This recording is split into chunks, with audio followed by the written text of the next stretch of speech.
మీరు గతంలో ముఖ్యమంత్రి ఎలా అయ్యారండి? మీ దొరలు ఒక్కళ్ళే వేస్తారా? ఇంతమంది ఓటు వేయబట్టి మీరు ముఖ్యమంత్రి అయ్యారు, ఇంతమంది త్యాగం చేయబట్టి మీరు ముఖ్యమంత్రి అయ్యారు. అది గుర్తుపెట్టుకోండి దొరగారు.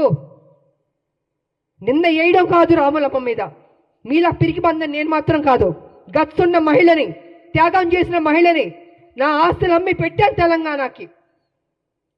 ప్రతిరోజు మీరు నన్ను అవమానించారు, నాతో పని చేయించారు, నేను ఉద్యమాలు చేశాను. నా పార్టీ, నా తల్లి తెలంగాణ పార్టీ ఉంటే మీరు హింస పెట్టి ఆ రోజు జయశంకర్ గారిని నా దగ్గర పంపించి విలీనం చేయండి అని చెప్పింది మీరు కాదా? నేను విలీనం చేస్తానన్నానా నేను? సరే, ఇద్దరూ తెలంగాణ కోసం కొట్లాడుతున్నప్పుడు వేరువేరుగా వెళ్ళకూడదని ఒక దీంతో పెద్ద మనసుతోటి నా పార్టీని నేను విలీనం చేయడం జరిగింది. అంతేగాని వేరే ఏదో ఆలోచనతో మాత్రం కాదు. ఎందుకు చెప్తున్నానంటే అసలు తెలంగాణకి విజయశాంతికి సంబంధమే లేదన్నట్టు మాట్లాడుతుంటే చాలా అసహ్యంగా కూడా ఉందండి. ఒక ఆడబిడ్డని మెచ్చుకోవడం నేర్చుకోండి. మీకు మెచ్చుకోవడం మనసు రాకపోతే నోరు మూసుకొని కూర్చోండి. అంతేగాని మీ ఇష్టం వచ్చినట్టు ఎందుకు ఇచ్చారంటే ఇచ్చారండి కాంగ్రెస్ ఒక ఎమ్మెల్సీ. ఆ ఎమ్మెల్సీ ఇచ్చినందుకు కూడా మీకు అంత బాధ వేస్తుంది బీజేపీకి, టీఆర్ఎస్ అంటే. మా రాజకీయ నాయకుల శత్రువులారా బంద్ చేయండి. మా ఉద్యమ నాయకులు మేము మిమ్మల్ని వదిలిపెట్టాం.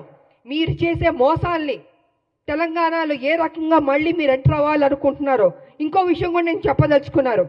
బీజేపీ ఏం చేయబోతుందంటే నెక్స్ట్ స్టెప్, ఏ తెలంగాణ వ్యతిరేకించిన శక్తులు ఉన్నారో వాళ్ళందరినీ మొత్తం తిప్పబోతున్నారు తెలంగాణలో. మళ్ళీ బ్యాక్ టు స్క్వేర్ వన్ని తెలంగాణ తీసుకురాబోతున్నారంటే వాళ్ళ పెత్తనం ఉండాలి. వ్యతిరేకించిన శక్తుల్ని, తెలంగాణ ఉద్యమం నాయకులు ఉండకూడదు, తెలంగాణ ప్రజలకి ప్రాధాన్యత ఉండకూడదు, మళ్ళీ బాంచన్ని కాలు మొక్కుతాననే పరిస్థితికి బీజేపీ తీసుకురాబోతుంది. ఇది సత్యం, ఇది తెలుసుకోవాలి అందరూ. అందుకే ఎవరు ఉద్యమ నాయకులు ఉన్నారో వాళ్ళందరినీ తొక్కేద్దాం, వాళ్ళ నోటిని బంద్ చేద్దాం. వాళ్ళు కనపడకూడదు, వినపడకూడదు, మాట్లాడకూడదు. ఇదే కదా మాతో చేసింది మీరు. మీ పార్టీలో ఉంటే ఏం గౌరవాలు ఇచ్చారు? ఎందుకు మీ పార్టీలు బయటికి వెళ్ళాల్సి వచ్చింది? వాస్తవాలు ఇదండి. ఆ రోజు మీ బీజేపీలో కొంచెం వెనక్కి వెళ్దామండి. నేను మొన్న బీజేపీలో ఉన్నప్పుడు ఒక విషయం మీరు గుర్తుపెట్టుకోండి. కిరణ్ కుమార్ రెడ్డి గారు తెలంగాణను వ్యతిరేకించి ఆయన అసభ్యకరంగా మాట్లాడి తెలంగాణ ఉద్యమానికి నేను ఒక్క పైసా ఇవ్వను తెలంగాణకి, ఏం పీక్కుంటారో పీక్కోండి అన్నాడు కదా ఆయన. అలాంటి ఆయన్ని, తెలంగాణకు వ్యతిరేకున్న మనిషిని మొన్న బీజేపీలోకి ఎంటర్ అవుతే నాకు నిజంగా ఉండబుద్ధి అవ్వలేదు. ఆ స్టేజ్ మీద నేను వాకౌట్ అయిపోయి వెళ్ళిపోయాను. నేను ఎవరంటే కిషన్ రెడ్డి గారి ఫ్రెండ్ ఆయన. ఆ రోజు నుంచి బీజేపీకి నా మీద ఒక కక్ష. అంటే వాళ్ళ మనుషుల్ని తెలంగాణ వ్యతిరేక శక్తి వస్తే అక్కడ నేను బయటికి వెళ్ళిపోతున్నానంటే చూపించుకోకూడదు. ఎందుకు చూపించుకోకూడదండి? తెలంగాణని అవమానపరిచి తెలంగాణకి మేలు చేయని కిరణ్ కుమార్ రెడ్డి గారు లాంటి వాళ్ళు మిగతా ఇంకొకళ్ళు ఏమైనా ఉంటే ఎందుకు నేను వచ్చి మీకు ఎస్ బాస్ అని చెప్పాలండి? ఇలాగ అనేక కారణాలు ఉన్నాయండి.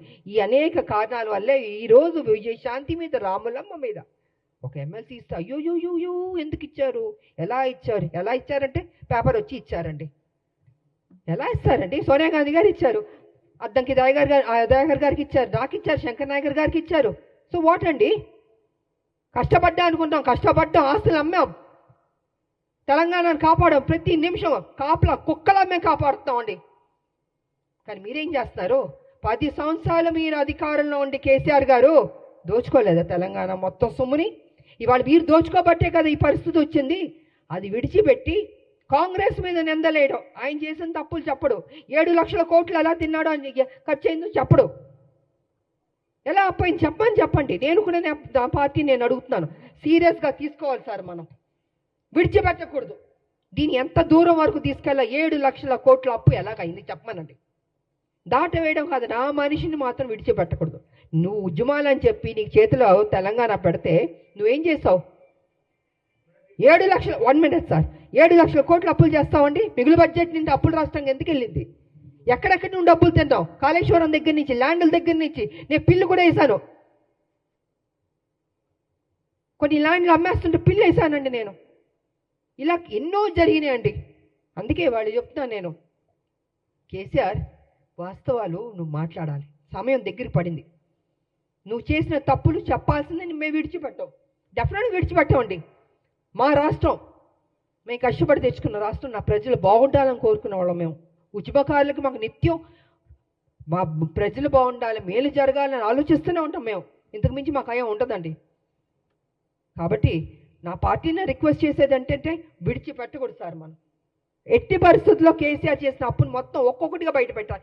ఏదో నామకే వాస్తే మనం మాట్లాడడం లేదా వదిలేయడం కాదు, తవ్వాలి, బయటికి తీయాలి వాస్తవాన్ని. ఇది నేను ఈ సందర్భంగా తెలియజేసుకుంటూ, ఈరోజు మాకు ఎమ్మెల్సీ దాంట్లో మేము అడుగుపెట్టబోతున్నాం. కాబట్టి మాకు మరొకసారి మా హైకమాండ్కి నేను కృతజ్ఞతలు తెలియజేసుకుంటూ, రేపు హోలీ కాబట్టి అందరికీ హోలీ శుభాకాంక్షలు కూడా తెలియజేసుకుంటూ,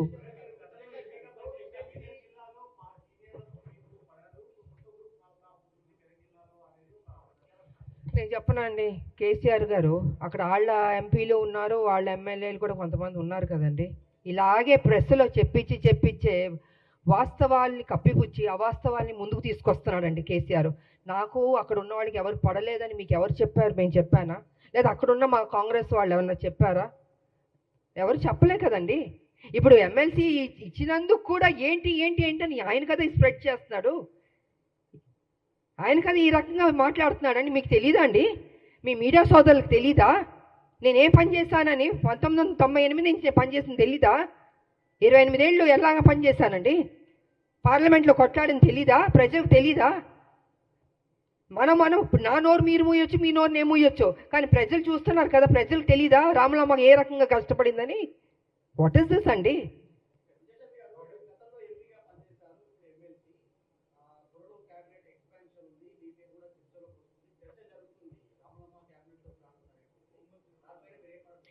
సార్ నాకు అది తెలియదండి, నాకు నిజంగా తెలీదు. నాకు హైకమాండ్ ఈ బాధ్యత ఇచ్చింది. మా ముఖ్యమంత్రి గారు కావచ్చు, మహేష్ కుమార్ గౌడ్ గారు కావచ్చు, ఇంతమంది ఎంతో ఆప్యాయతగా నన్ను పార్టీలో ఆహ్వానించారు, నాకు ఈ బాధ్యత ఇచ్చారు. డెఫినెట్గా నేను పనిచేయడం అండి. ఇన్ని సంవత్సరాలు నేను పనిచేస్తూనే ఉన్నాను తెలంగాణకి. ఇది ఒక బాధ్యత, ఇది ఒక నాకు ఉద్యోగం అనుకుంటున్నానండి. వేరే ఇంక నేనేం అనుకోవట్లేదు. ఈ ఉద్యోగానికి ప్రతిపక్షాల నోర్లు ముయించాలి, వాళ్ళు చేసిన తప్పుల్ని ప్రజలకు తెలియజేయాలి, ఏ రకంగా లూటీ చేశారో అది బట్టబయలు చేయాలన్నదే నేను కోరుకుంటున్నాను. అంతకంటే నా మైండ్లో ఏమీ లేదు అసలు. నా మైండ్లో ఏ ఆలోచన లేదు అసలు. ఇది కూడా ఆలోచన లేదు. ఇవన్నీ ఒక్కొక్క బ్రేకింగ్ న్యూస్లు వస్తుంటే నేనే చూస్తూ ఉన్నాను, మీతో పాటు నేను చూస్తున్నాను. నేను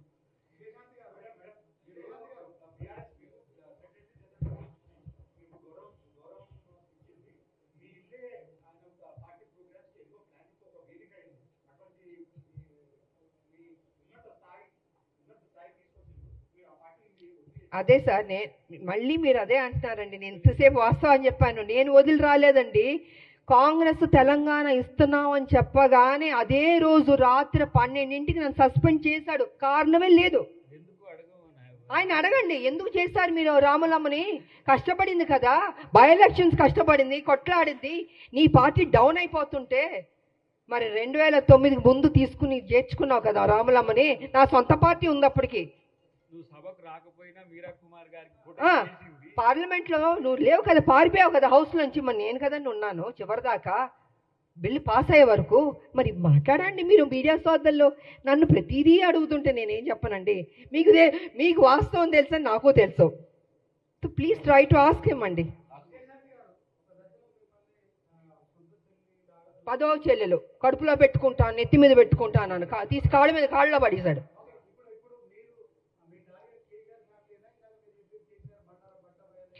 అవునండి, ఇప్పుడు కాదు సార్ నేను అంటుంది, కేసీఆర్కి బాధ్యత లేదండి. డబ్బు తిన్నాడు కదా, 1,00,000 కోట్లు. లక్ష లేని వాడు 1,00,000 కోట్లు తిన్నాడని గతంలో చెప్పాను. గత 6-7 సంవత్సరాల నుంచి 5 లక్షల కోట్లు అప్పుకి వెళ్తాయంటే 5 లక్షలు కాదు బాబో 7 లక్షలకి వెళ్ళింది. అడగండి అంటే ఇవాళ లెక్క తీస్తే 7 లక్షల కోట్లకి వెళ్ళిపోయింది అప్పు. మరి చెప్పాలా చెప్పకూడదండి? ఆయన చేసిన తప్పుని చెప్పకుండా ఎంతసేపు కాంగ్రెస్ను పుచ్చుకుని మీరు తప్పు చేశారు ఏం చేస్తావు? నువ్వు చేయబట్టి తప్పే కదా, నువ్వు చేయబట్టి అప్పే కదండి. ఇవాళ అవస్థ పడుతున్నారు, ప్రతిదానికి ఇబ్బంది అవుతుందండి. జీతాలు ఇవ్వనా ఇబ్బంది, స్కీమ్స్కి ఇవ్వాలి డబ్బులు ఇవ్వాలన్న ఇబ్బంది, ఎన్ని ఇబ్బందులు ఉన్నాయండి బికాస్ కేసీఆర్ వల్లది. నేను అదే చెప్తున్నా. ఒక్క నిమిషం సార్, అలాంటి వ్యక్తిని నువ్వు సమాధానం చెప్పాలి. విడిచిపెట్టవు. మీరు అసెంబ్లీకి ఎందుకు రావట్లేదండి? ఎందుకు రావట్లేదు నేను అడుగుతున్నాను. మీకు ఓటు వేశారు కదా, మిమ్మల్ని గెలిపించారు కదా, మీరు అపోజిషన్ లీడర్లో కూర్చోరా? అంత మీరేమైనా గొప్ప స్థాయి నుంచి వచ్చారా? మీరు కింద నుంచే కదా వచ్చారు. ఇప్పుడు ఈ డబ్బు ఈ కోట్లు అన్నీ ఎక్కడి నుంచి వచ్చిందండి? మా తెలంగాణ నీకు వేసిన భిక్షం కాదు, నువ్వు గుంజుకున్నావు, మోసం చేసావు. సో కాబట్టి నేనేమంటున్నానంటే నువ్వు రా, అసెంబ్లీకి రా, కూర్చో. నువ్వు తప్పు చేయలేదంటే చెప్పు, లెక్కలు ప్రతి వన్ బై గాను లెక్కలు తీసి చెప్పాలి. నువ్వు పబ్లిక్కి చెప్పాల్సిన బాధ్యత నీకుంది. ఉద్యమాలు చేసినవా అని చెప్పుకుంటున్నావు. పులి నోట్లో తలకాయ పెట్టాను, నేను ఒక్కడనే కష్టపడ్డాను. నువ్వు ఒక్కడే కష్టపడలే, అందరు కష్టపడబట్టే తెలంగాణ వచ్చింది. నువ్వు అందరినీ వాడుకున్నావు, అందరితో పని చేయించుకున్నావు, నువ్వు మహారాజులా ఎంజాయ్ చేస్తున్నావు.